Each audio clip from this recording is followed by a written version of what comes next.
새벽 아직도 밝기 전에 예수께서 일어나 나가 한적한 곳으로 가사 거기서 기도하시더니 시몬과 및 그와 함께 있는 자들이 예수의 뒤를 따라가 만나서 이르되 모든 사람이 주를 찾나이다.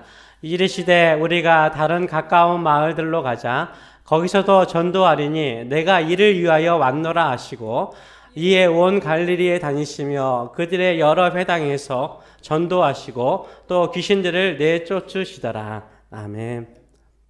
오늘 이 말씀을 가지고 편리함을 원하는가 사명을 원하는가, 편리함을 원하는가 사명을 원하는가 라는 제목으로 같이 은혜를 나누기를 원합니다. 사람들은 건강하기를 원합니다. 건강하기 위해서 사람들이 하는 말이 무엇입니까? 움직이라 라는 말을 하죠. 움직여야 건강해진다 라고 말을 합니다. 아플수록 사람들은 좀 이렇게 누워있기를 원하죠. 근데 아픈 사람이 누워있으면 더 몸이 안 좋아지죠. 근데 아플수록 조금이라도 걸으려고 그러고 조금이라도 움직이려고 하는 사람이 훨씬 더 건강해집니다. 그래서 요새는 많은 사람들이 시계라든지 아니면 셀폰이라든지 어떤 기기를 가지고 만보 걷기를 하죠. 만보씩 하루에 걸으려고 노력합니다. 왜요? 걸어야만이, 움직여야만이 건강해질 수 있기 때문인 거죠. 나무들도 움직이지 못하죠. 근데 어느 책을 보니까 나무도 움직인대요. 미세하게 움직이는데 그 미세하게 움직이는 부분이 바로 나뭇가지의 끝이라고 합니다. 나뭇가지의 끝은 계속해서 태양을 향해 해를 향해서 미미하게 움직인대요. 움직이지 않으면 나무도요 환경에 적응하지 못하고 죽는데요. 그래서 움직여야만이 건강해지는 것입니다. 예수님의 사역도 마찬가지입니다. 예수님의 사역도 움직이는 사역이었습니다. 예수님은 한 곳에 고정적으로 사역하신 적이 없어요. 예수님께서 3년 반 동안 사역하시는 장면들을 보거나 지역을 보면 계속해서 예수님은 움직이셨습니다. 움직이는 사역을 하셨어요.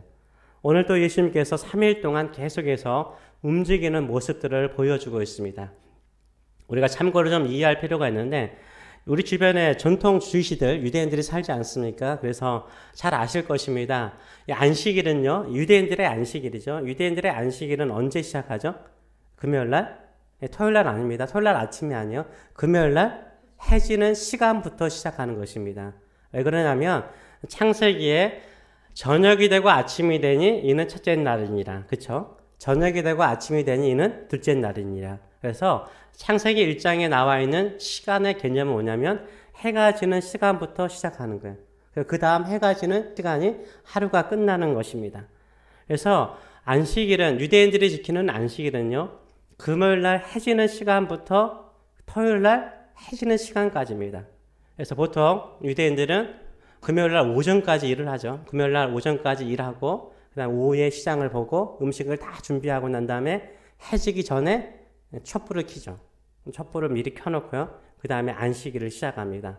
그리고 금요일날 저녁에는 대부분이 같이 식사 같이 나누고 같이 쉬는 시간을 갖는 거죠. 예수님의 사역도 마찬가지예요. 예수님도 오늘 본문의 앞부분에 보게 되면 안식일부터 사역하는 모습들이 나와 있습니다. 예수님의 일정을 보면 이렇습니다. 안식일날 저녁에요. 안식일날 저녁, 금요일날 저녁에는 예수님께서 쉬셨어요. 그리고 난 다음에 21절의 말씀을 보게 되면 그들이 가버나움에 들어가니라 예수께서 곧 안식일에 회당에 들어가서 가르치셨다라고 말하고 있습니다. 이 회당에서 사람들이 모일 때는 뭐냐면 우리로 말하면 지금 토요일을 말하는 거예요. 토요일날 아침에 유대인들은 회당에 모였어요. 그 회당에 모여서 예수님께서 가르치셨어요. 가르치는데 더러운 귀신 들린 자가 있죠. 귀신 들린 자가 예수님을 향해서 외치죠. 내가 당신이 누군지 안다. 우리를 멸하러 왔다. 당신은 하나님의 거룩한 사람이다. 라고 외치니까 예수님께서 더러운 귀신아 나오라. 라고 말씀하니까 더러운 귀신을 쫓아내는 기적을 행하시죠. 예수님께서는 안식일날 토요일날 아침에는요. 무엇을 하셨냐면 회당에서 가르치시고 그 다음에 귀신을 쫓아내셨습니다. 그러면 토요일날 오후, 토요일날 안식일입니다. 토요일날 오후에 예수님은 어디로 가십니까? 회당에 나오셔서 베드로의 집에 갑니다. 베드로의 집에 갔더니 장모가 있었어요. 이 장모가 있다는 것을 통해서 우리는 확실하게 알 수 있죠. 베드로는 결혼했다, 결혼 안 했다? 결혼했죠. 장모님이 계신 거 보면 결혼했죠.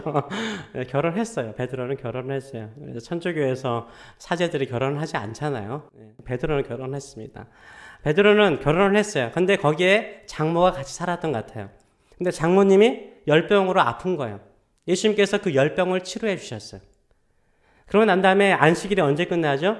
이 토요일 날 해가 지는 그 순간부터 뭐가 되는 거예요? 안식일이 끝나는 거예요. 그래서 사람들이 움직이기 시작하죠.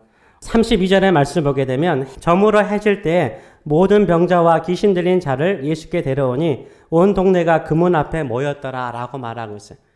왜 사람들이 토요일 날 아침에 안 왔을까요? 오후에 안 왔을까요? 왜요? 안식일 날은 움직일 수 없잖아요. 그렇기 때문에 해가 지는 시간에 온 거예요. 안식일이 끝났기 때문이에요.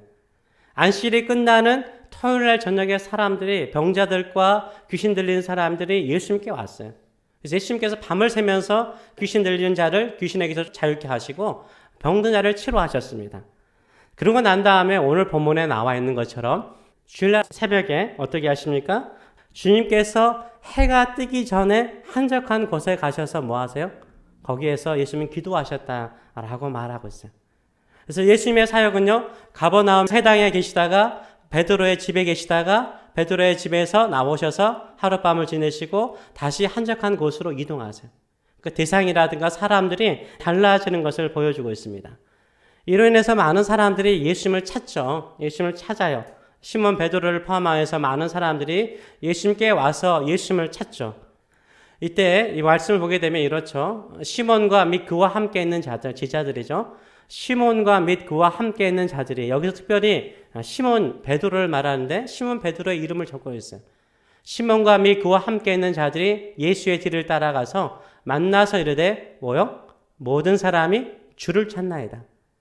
예수님을 싫어하는 사람이 없다는 거야. 모든 사람이 예수님을 좋아하기 때문에 예수님을 찾는다라고 말하고 있어요. 그렇다면 예수님께서 그래 가자. 나를 찾는 사람에게 가자. 이렇게 가신다라고 말씀하십니까? 38절은 이렇게 말하고 있습니다. 같이 한번 읽어볼까요? 이르시되 우리가 다른 가까운 마을들로 가자. 거기도 전도하리니 내가 이를 위하여 왔노라 하시고 이에 온 갈릴리에 다니시며 그들의 여러 회당에서 전도하시고 또 귀신들을 내쫓으셨다라고 말씀하고 있어요. 즉 예수님께서는요, 인기가 절정일 때, 사람들이 예수님을 찾을 때 그 예수님을 찾는 곳으로 예수님이 가지 않아요. 어디로 가세요? 다른 가까운 마을들로 가자는 거예요. 거기 가서 내가 복음을 전하겠다, 전도하겠다라고 말씀하시고 귀신 들린 자들에게 자유를 주겠다라고 말씀하세요. 예수님께서 분명하게 말씀하시죠. 내가 뭘 위해서요? 이를 위해서 왔노라. 전도하기 위해서 왔노라. 영혼을 구원하기 위해서, 복음을 전하기 위해서 왔노라 라고 말하고 있어요. 예수님께서 전도하고 복음을 전하기 위해서 왔는데 한 곳에 인기가 많다고 내가 거기에서 머물러서 거기에서만 전도할 수 없다는 거예요.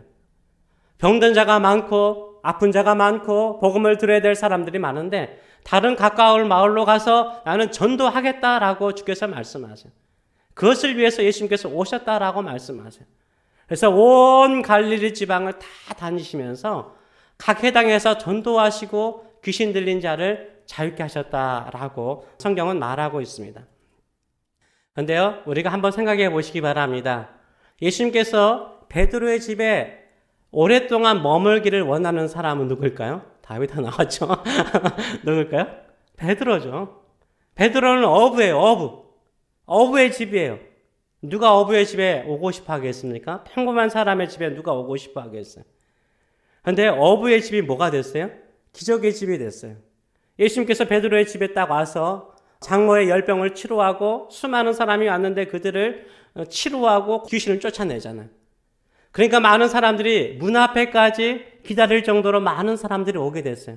얼마나 좋아요? 베드로의 집이요, 평범한 어부의 집이요, 인기 많은 집이 되었고 기적의 집이 되어버렸어요. 얼마나 좋아요. 그렇기 때문에 베드로의 마음속에 뭐요? 내 집이 좋은 거예요. 내 집에 예수님이 더 계셔가지고 더 많은 사람이 오고 더 인기를 누르고 기적의 집으로 알려지기를 원하는 거죠. 그런데 예수님은 어떻습니까? 예수님은 그렇게 하지 않아요. 다른 곳으로 가자. 다른 곳에도 아픈 자와 병든 자와 복음을 들어야 될 사람이 많다라고 말씀하시면서 다른 곳으로 가는 것을 보여주고 있습니다. 우리는 어느 집이 제일 편하죠? 우리 집이 제일 편하죠. 그렇죠? 남의 집보다 우리 집이 제일 편해요.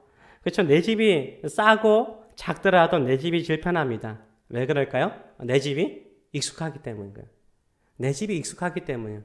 혹시 여러분 죄송합니다. 칠성 사이다 말고요. 별 7개. 예, 별 7개. 별이 7개. 세븐스타의 호텔의 스윗룸에서 하룻밤 자는 거하고 집에서 하룻밤 자는 거. 어느 게 더 좋을까요? 생각을 해보세요. 별 7개의 그 스윗룸에서 자는 게 훨씬 좋죠. 시설 잘 돼 있죠. 침대라든가 가구라든가 우리 집에서 누릴 수 없는 그 좋은 거죠.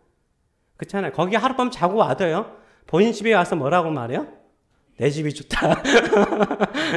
내 방이 편하다. 내 침대가 편하다. 이렇게 말하죠. 왜 그렇습니까? 익숙하기 때문인 거죠. 호텔의 스윗룸이 훨씬 좋죠. 모든 게 다 좋죠. 근데 내 집이 뭐하기 때문에? 익숙하기 때문인 거예요. 좋은 게 아니라 익숙하기 때문에 내가 편하게 느껴지는 것입니다. 베드로에게 가장 익숙하고 편한 곳은 어디요? 자기 집이죠. 자기 집에 예수님이 오면은 제일 편한 거예요. 제일 좋은 거예요. 예수님이 오면 인기 있는 집이 되기 때문인 거죠. 그래서 베드로는 자신의 집에 예수님이 머물기를 원하였어요. 더 많이 머물기를 원하였어요. 그런데요, 예수님은 어떻게 하십니까? 예수님은 계속해서 움직이세요. 왜 예수님께서 움직이셨습니까?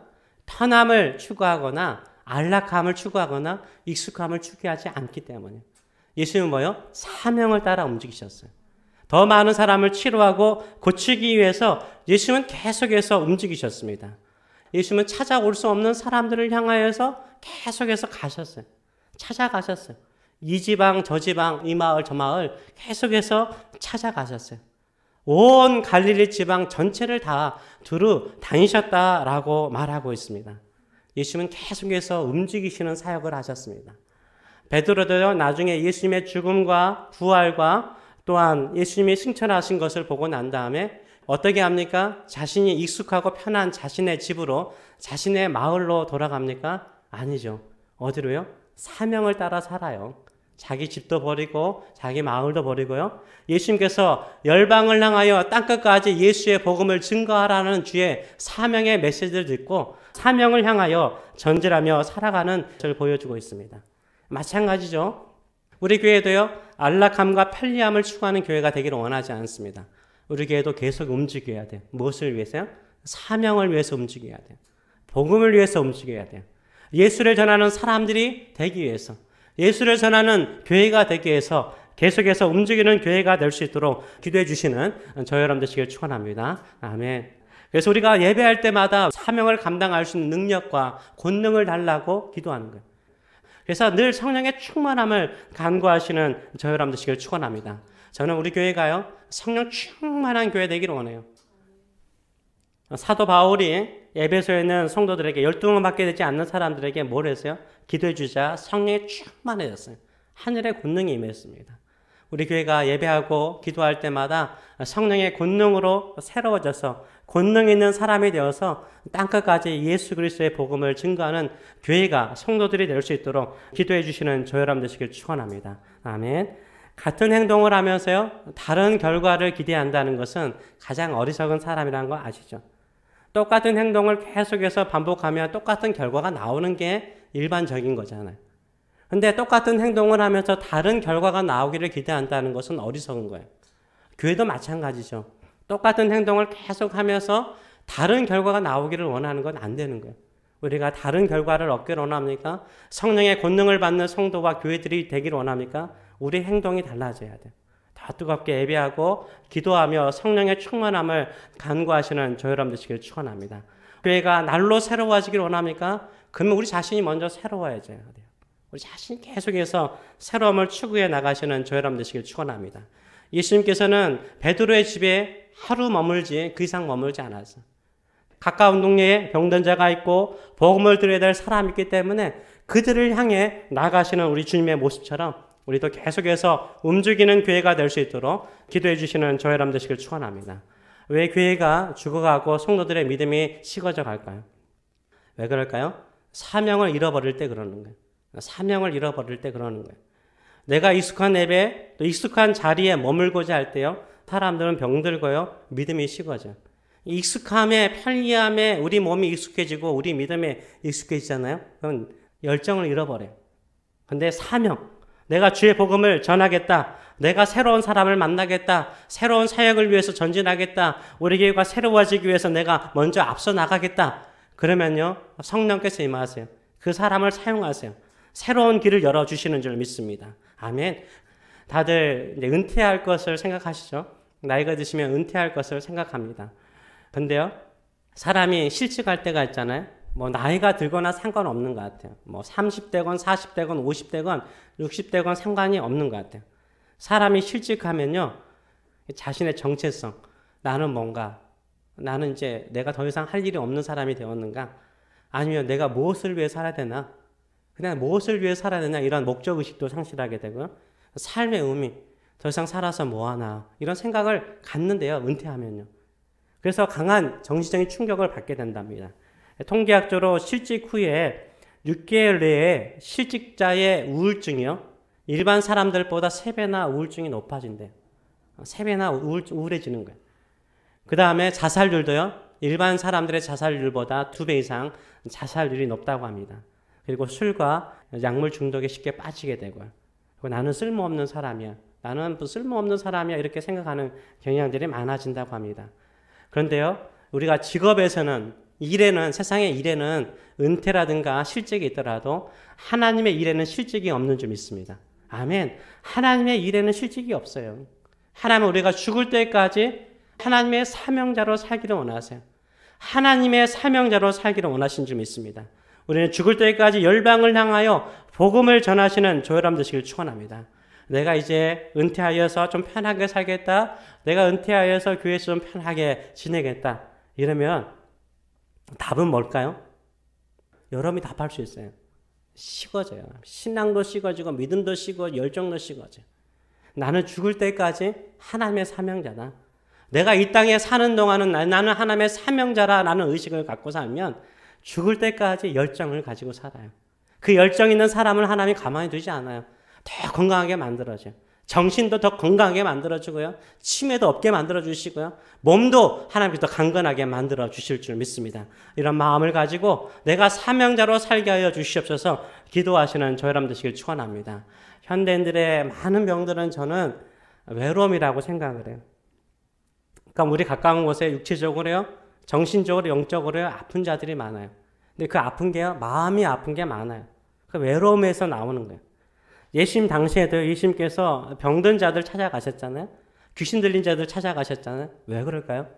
그들만큼 외로운 사람은 없었어요. 여러분, 지금이야 병원들이 잘 발달돼가지고 우리 동네 안에 병원들이 있잖아요. 옛날에는요, 문둥병이라든가 아픈 자들이 있으면 마을 밖으로 보냈어요. 전염될까봐, 같이 아플까봐 마을 밖으로 보냈어요.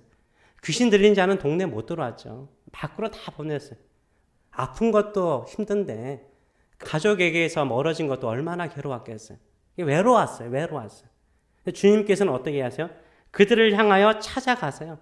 그들을 향해 찾아가세요. 그들을 마음을 어루만지고 치료하세요. 예수님은 몸만 치료하는 것이 아니라, 마음만 치료하는 것이 아니라 그들의 영혼까지 예수님께서 치료하신 거예요. 예수님께서요, 귀신들을 쫓아낼 때 귀신들이 하는 행동이 있어요. 마가복음에서는 뭐죠? 당신이 누군지 우리가 안다는 거예요. 귀신들이 하는 말이 당신은 하나님의 거룩한 아들입니다 라고 말해요. 그러면 예수님, 그래, 더 떠벌려라, 더 큰 소리로 말해라, 이렇게 말하는 게 정상이잖아요. 근데 예수님 어떻게 해요? 잠잠하라 말해요. 귀신들에게 너 잠잠하라 라고 말해요. 왜 그럴까요? 아픈 자들에게 집중하기 위한 거예요. 예수님께서 자기의 인기, 자기의 이름을 드러내고자 그 치유 사역하는 게 아니에요. 예수님은 자신의 인기를 위해서 하지 않으셨어요.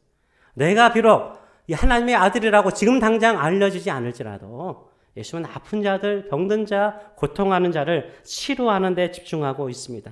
우리도 오직 예수 그리스도의 그 마음을 가지고 사람들에게 다가가시는 사명자의 삶을 사시는 저 여러분 되시길 축원합니다. 양로원들이 요새 많죠. 인생의 제 5분의 1은 다 양로원에서 보내는 것 같아요. 그렇죠? 그래서 일본 같은 경우는 양로원들이 잘 개발되어 있잖아요. 그래서 어느 한 일본 회사에서 양로원에 침대마다 아이패드 같은 하나, 그 스크린 하나를 설치해 준 거예요. 어떻게 하든지 할머니, 할아버들이 좀 편하게 지내시라고. 거기에 4가지 버튼이 있었다고 합니다. 하나는 음식 배달. 이미 자녀들이 다 빠져있는 거예요. 마음껏 음식을 짜장면 먹고 싶으면 짜장면, 중국식 짜장면 딱 찍으면 짜장면 나오는 거예요. 얼마나 시설 잘 돼 있어요. 그 다음에 TV 신청. 할머니, 할아버지들이 좋아하는 거 TV를 목 놓고 그대로 놨어. 한두 번만 딱 터치하면 다 나오는 거예요. 또 한 가지는 의사 면담. 그리고 또 한 가지는 기기 이용 안내. 기기 이용 안내. 이게 4가지가 있었다고 합니다. 어느 버튼을 사람들이 이 할머니, 할아버지가 많이 눌렀을까요? 어디 같아요? 음식 배달 같아요? TV 신청 같아요? 의사 면담? 아니면 기기 이용 안내 같아요? 뭐냐면은 기기 이용 안내 버튼을 많이 눌렀대요. 왜요? 이 할머니, 할아버지들이요. 그 기기를 한두 번만 터치하면 끝난다니까요. 얼마나 편해요. 음식도 오죠. 모든 걸 다 할 수 있어요. 기기 버튼 한두 개면. 뭐 하고 싶은 거야? 예, 말하고 싶은 거야. 말하고 싶은 거야. 모르는 게 아니라 다 안 돼요. 다 알아. 할아버지, 할머니가 다 아는데 말하고 싶은 거야. 말할 사람이 없는 거야. 말할 사람이. 알면서도 모른 척하면서 계속해서 질문하면서 물어보는 거예요. 그만큼 사람들은 외로움 속에 있습니다. 그들이 원하는 건 뭘까요? 사랑이에요. 따뜻한 사랑의 한마디, 사랑의 터치입니다. 우리가요, 복음 전하기 참 쉬운 시대에 살고 있어요. 우리가 좀 더 가까이요, 새로운 사람을 더 가까이 하고 더 새롭게 가까이 나가잖아요. 그 사람들에게 복음 전하기가 얼마나 좋은지 몰라요. 오히려 그 사람을 치료하고 그 사람을 고칠 수 있는 역사의 현장에 쓰임받을 수 있는 줄 믿습니다. 아멘. 어제 우리 제 와이프가 그런 이야기가, 조화문 씨 아시죠? 가수 조화문 씨. 지금은 목사님이시잖아요. 이 조화문 목사님이 지금 사역하는 것 가운데 하나가 뭐냐면 공황장애로 힘들어하는 성도들과 함께 사역하신대요. 이분이 인기 절정일 때 가졌던 병이 뭐였냐면 공황장애였대요. 너무 무서웠대요. 그냥 1등 할 때도 1등에 나갈 때 나갈 수가 없었대요. 공황장애 때문에. 너무 막 숨이 쉴 수 없고 먹는 것처럼 느껴지기 때문에 나갈 수가 없었대요. 그래서 PD들에게 듣는 말이 뭐냐면 교만하다. 아픈 것은 생각하지 않고 네가 교만해서 못 나간다. 지금은 이 공황장애를 앓고 있는 많은 연예인들이 있잖아요. 그 연예인들을 섬기며 살고 있대요. 근데 이 공황장애를 갖고 있는 연예인들이라든가 주변 사람들을 치료하는 비결이 뭔지 아세요? 봉사하는 거라, 봉사하는 거. 연탄재를 그 가난한 사람에게 나눠주는 거잖아요. 근데 연탄재를 본인 교회 성도들이 나눠주지 않아도 나눠줄 사람 많은 거예요. 그런데도 나누어줌을 통해서 자신의 성도들이 뭐요? 치료받는 거예요. 고침받는 거예요. 그러다 마찬가지예요. 나도 영적으로 힘들고 어려울 때 내 치료받기 위해서 내 질병에 집중하게 되면 난 낫지 않아요.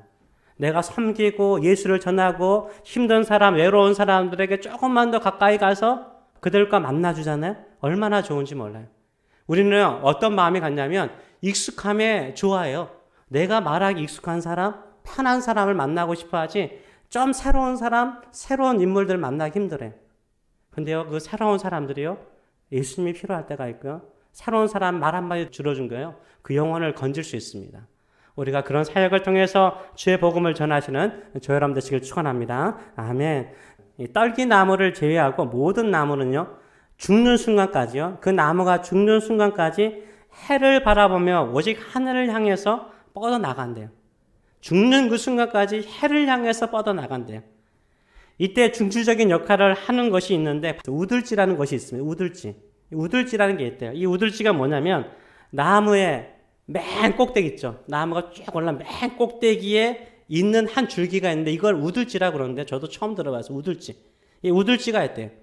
침엽수 같은 경우, 우리 앞에 있는 이 나무 같은 경우는 쭉 뻗었잖아요. 이 침엽수 같은 경우는 하늘을 향해서 수직으로 쭉 자라면서 아래까지들이 제멋대로 자라는 것을 통제하는 게 바로 이 우들지래요. 우들지. 이 우들지가 통제를 한대요.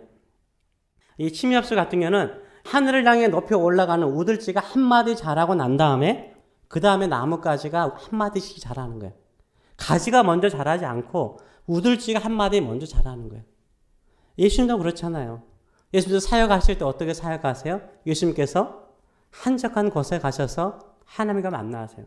하늘을 향하여 하나님과 대화를 나누며 영적인 충만함 있고 난 다음에서야 그 다음에 사명을 받아서 다른 가까운 마을로 가는 것을 보여주고 있습니다. 우리 교회가요, 움직이고 살아있으며 복음을 힘있고 능력있게 증거하는 첫 번째 움직임은 뭘까요? 하나님을 향하여 열정적으로 우리가 나가야 돼요.